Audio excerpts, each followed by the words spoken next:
So, Damion Smith graduated from the University of Dayton for all of his psychology degrees. He began his career in Dayton, Ohio, before moving to St. Paul to continue his career in Minnesota. Damion is a lead psychologist for St. Paul Public Schools, past president of Minnesota School Psychologists Association. He is a proud father of a 9-year-old SPPS student and is the bassist for the bands In Forethought and Endless Rain. So, welcome, Damion. Thanks for being here. Yep, you're welcome. Thank you. So the first thing I wanted to bring up was I'm really interested to know just how you got into psychology. How did you become a school psychologist? Um, I became a psychologist out of spite. Um, I was in high school. I was a bullied kid in high school. I mean, very skinny kid who listened to heavy music, and I was just kind of an outcast. And I went to the school counselor to see how, I need help with this. How do I deal with this? And her suggestion to me was, well, why don't you just be like everyone else? And I walked out of her office realizing I could probably do this job better than she can. And so I went into psychology. You think that like the counselor would be supportive and I thought that she would tell me something that wasn't actively dumb, like pretend to be something that you're not, you know? yeah, yeah. So yeah, I was so upset that I'm like, this person's supposed to be helping children, Mm-hmm. so that I went into the field.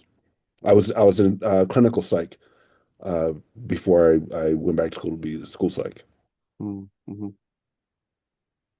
Tell us what you do now. So mentioned you work for St. Paul Public Schools and you've been in St. Paul for a while. I know that you are a great leader for our district and you've done a lot of great things. Can you just describe what your position is and what you do? Well, as a lead psychologist, I uh, guide where we go as a psych team, as a department, and influence how where we go as a district as far as best practices for the students. Um, Now, I'm one of the few, if not the only lead, who also still takes cases, and I prefer it that way because I do always want my skills to be where they need to be.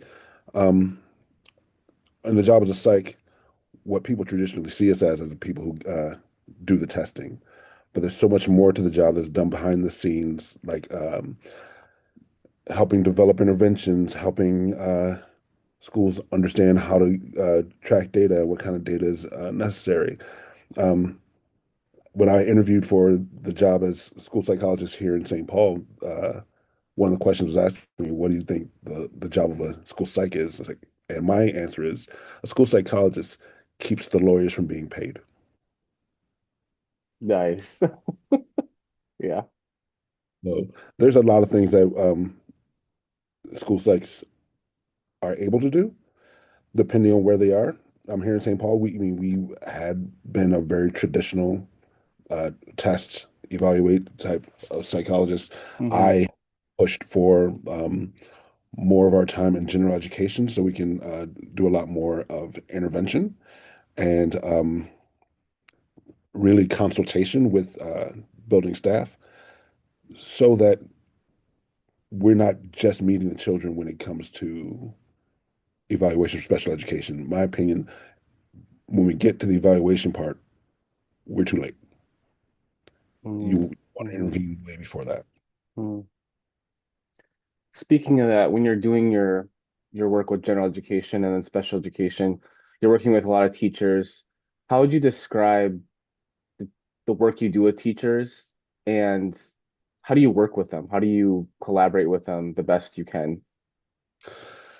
The first thing that I do when I'm collaborating with a teacher is helping them to identify what is data. What we've done is we've taken the words intervention and data and made them very special and very secretive words, and nobody thinks that they're doing what they're doing. Nobody understands that, yes, you're probably already doing interventions. Yes, you already have data. You just don't call it that. Like, so I've said this 100 times to teachers. All right, when you give quizzes, do you score the quizzes? Do you write that down somewhere? That's data. So how you look at it, okay, this you tell me this child is struggling. Show me in the data, show me with the numbers. And that's as easy as saying, okay, the average of the classroom is this, and this kid is this. That's the data.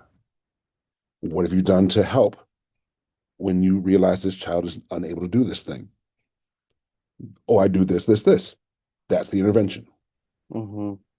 Now, the quality of the intervention may differ depending because I've had teachers who will do an intervention and it is pretty much exactly what I would ask them to do. Then I have someone Mm-hmm. says, "Well, I did an intervention. I put him in the hall." That's not an intervention. Mm-hmm. That's just getting him out of your way. So, Mm-hmm. but yeah, I mean, and then once teachers understand that type of thing, I help them to figure out how to do these things themselves, how to figure out interventions and how to create an intervention, you know, that is high quality for themselves on their own. Mm-hmm. I call it uh, enhanced laziness. I work really hard at the beginning, so everybody knows what to do, so I can go sit down. Mm. You're so in a way you're empowering people. Yes, Empowerment, enhanced laziness could be yes. the I same. empower them to do the work that I don't want to do anymore. So, Yeah. So what I hear from you is there's a few things that big things you do is encourage and coach teachers, staff on how to gather data, either data they already have or how to collect good data. And then also you're trying to guide and teach interventions that are evidence-based. mhm. And there's the empowerment too. You're empowering other people to do like those things. And then yeah, that's less work for you later on. It's less work for me. And you know what? Mhm. And here's the thing: there's more job satisfaction when the teachers know that they're doing good work and that Mm, people recognize that they're doing good work. The biggest job dissatisfaction is thinking that you're not helping, you're not doing a good job, or you're in an impossible situation. And so when a teacher is like on top of things, I let them know. Like we had a stat this morning, student assistance team, where we, talk about interventions at tier 2 and tier 3. And one of the teachers comes in and she brings the data. And I just said to her straight up, says, "You are one of the few people who, when you bring me data, I say, okay, I don't, I already trust that you're bringing me good data because we've built that where I know she's doing the work, as opposed to sometimes people bring data and it's fake. It's fake mhm, data, and a psych knows fake data immediately. mhm, So if you ever bring data to a psych and they go, "Well, what is this?" That you didn't do it right. You mhm, or things that are too perfect. I can tell when the data is not good mhm. just by looking at it. I feel like what you described when you praise a teacher, you're telling them they're a good job, doing a good job, and they have more satisfaction. It's like self-efficacy Mhm. for teachers. And I feel like with my experience, like working with teachers, is a lot of teachers just want to do a good job. They want to do well. They don't want to fail. And having that satisfaction is going to be good for the teacher and for the student. So thinking about, so we have this unit on personality. Thinking about personalities, because we do work with a lot of different personalities. What is Mhm. it with a teacher's personality that can influence their classroom management, their relationship with students? Do you see a correlation between certain personality traits or characteristics of teachers and how well their students do? Does that make sense? Got you. The best teachers, in my opinion, have two major traits. Um, they have high expectations of their students and they have warmth. So the students know that they are expected to do well, and the students know that that teacher actually cares about them. And kids can tell. Kids can tell when you don't like them. I walk into a class and I can tell which kids the teacher doesn't like. They think they're being clever, but they're not. So I mean, that's Yeah. the two major things: warmth and the high expectations. Hmm. Because when you don't have high expectations, even your really, really bright kids won't, they won't push themselves. The greatest study I've ever read is one where they put students into a gifted, talented classroom. Some of the students were gifted, talented, some weren't. Some Mhm. were lower cognitive ability, but they put them all in that same classroom, and the teacher goes in knowing this is a gifted and talented classroom, and every kid out outperformed Mhm. where they're supposed to be. I think we mentioned that in our course. We mentioned that study, so it's in our reading somewhere. So, Yeah, I mhm. mean, when you expect, they will deliver. Yes, absolutely. And when you were working with a lot of different staff members with different personalities, when you see teachers who are struggling because of everything that's going on, Mhm. how do you work with that? What do you do in those situations when you have people who are working on high stress and reacting almost emotionally to students I instead of logically? down and talk to them and ask them Mhm. my major question because I this is something that I say to psychs all the time. Mhm. What else do you have? What do you have that's not this job? Have something else.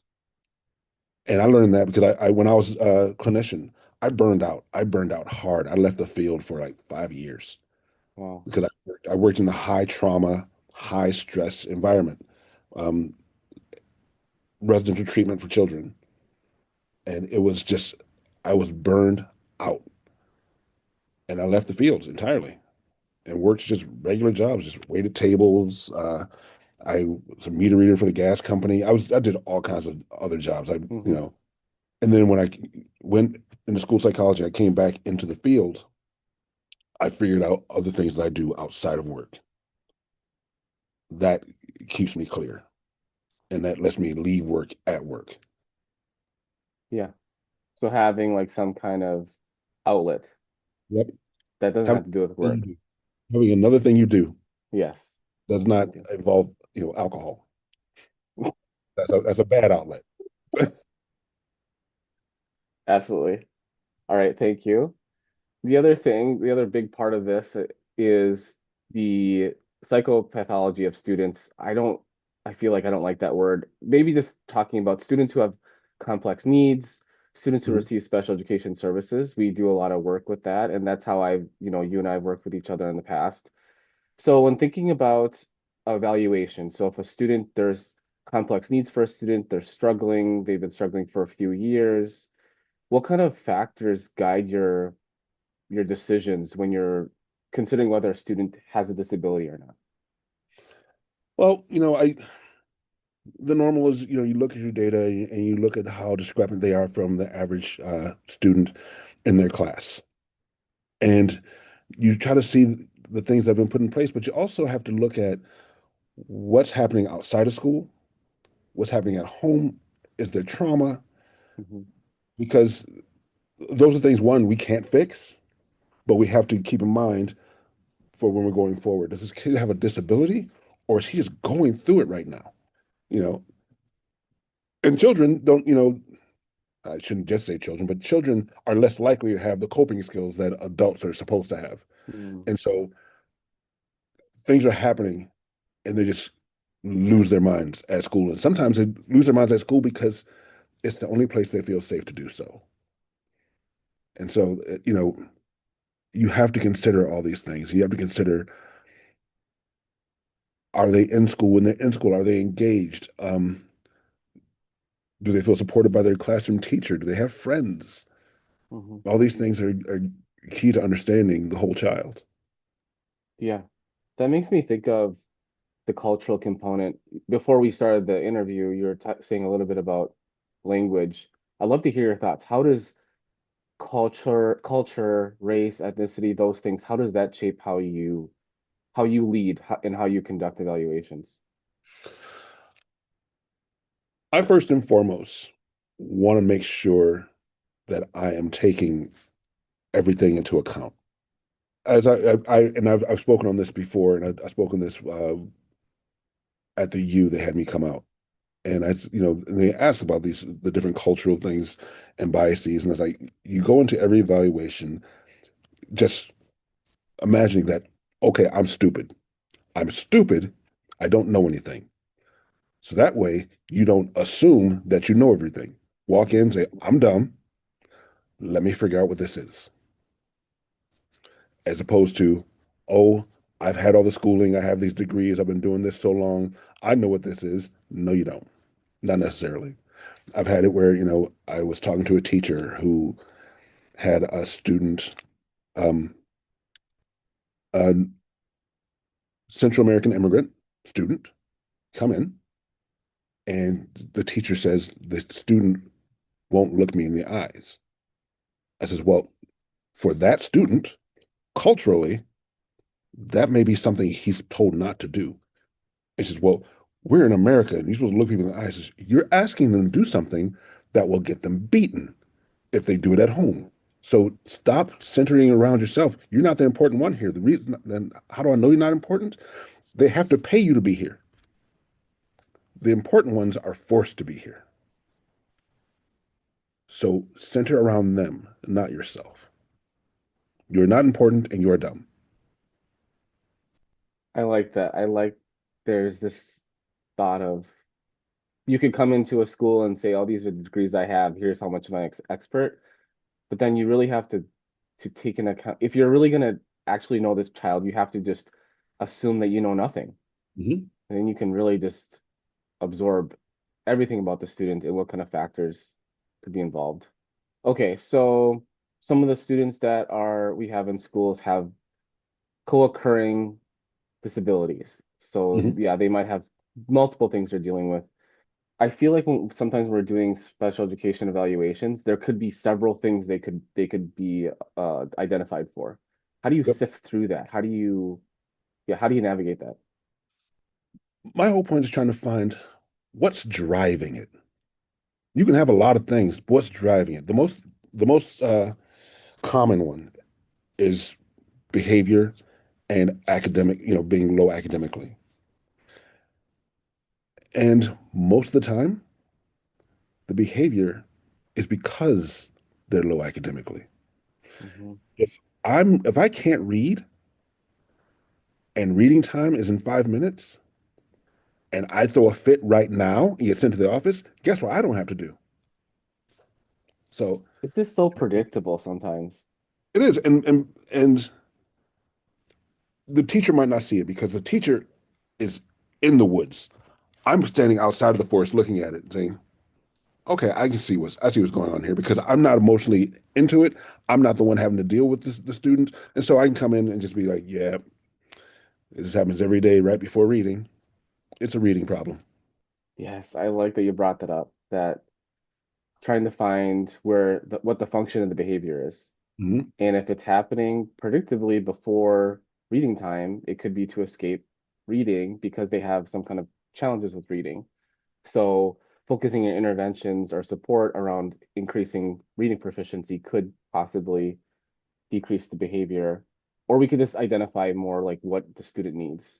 I just had a memory of when I was a kid in grade school, and we'd be reading out, reading out loud, and when you get to the end of your part, you say another kid's name they have to read, Mhm. and what we would do, I don't know why we did this. We're all strong readers in my class, but we would read and stop in the middle of a sentence and then tell somebody else to read to make sure they were reading along right with you. If we had low readers in my classroom, that would be so evil. But So we have lots of students in my class, obviously who really are passionate about psychology, who like psychology. They want to go into careers in psychology. And I think I've asked you this before. What suggestions do you have for people who are interested in psychology or possibly want to go into a career in psychology? Do you have any advice for them or things to think about? well, you have to go to grad school. That's if you want to get paid anything, you have to go to grad school. And realize that when you're first starting, when you get into the field, it's harder than you thought. I tell This is the first year in maybe 10 years that I didn't have a practicum student with me. But Oh, okay. all my practicum students, Hmm. grad school does not prepare you for practicum work. Practicum work does not prepare you for internship, and internship does not prepare you for the job. It gives you what you may need for the next step, but you're not ready at any point until you're actually doing it. When I was when I was an intern, all interns in the state of Ohio had to go to the state conference. We're required. And so all these interns we're all in this big room and they have a speaker up there and the speaker says, well, as we all know, it takes 5 years in the field of school psychology to feel like you know what you're doing. And the whole room was, oh my God, thank God, I thought it was only me, because you feel so lost until you get to a certain point. Even to this day, somebody will ask me something and I'll start talking and all these brilliant words come out of my mouth. Where'd that come from? So, Hmm. Hmm. Yep, you really need to be there in it with the student right there right in front of right. you because they'll be there. Awesome. Thank you, Damien. Let's see here. The other thing I wanted to bring up, so our class needs to know about your all of your music that you do. Mm. So your bands in a Forethought and Endless Rain.